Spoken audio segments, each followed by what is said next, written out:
Babako, call me MC7 Super Hesa from Tanga Tanzania.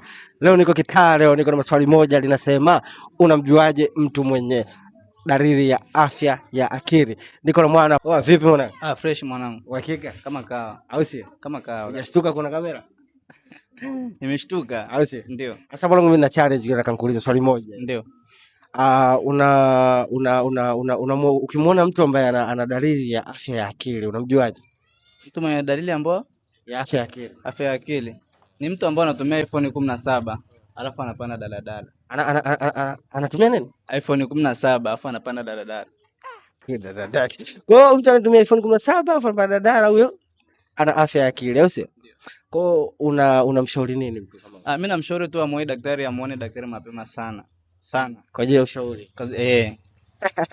Oya, mwamba anakuambia mtu anatumia iPhone 17 alafu anapanda daladala, huyo ana afya ya akili. Comment hapo tukuone. Je, mtu mwenye afya ya akili ana dalili gani nyingine? Niite MC7 Super Hesa from Tanga Tanzania. Call me babako.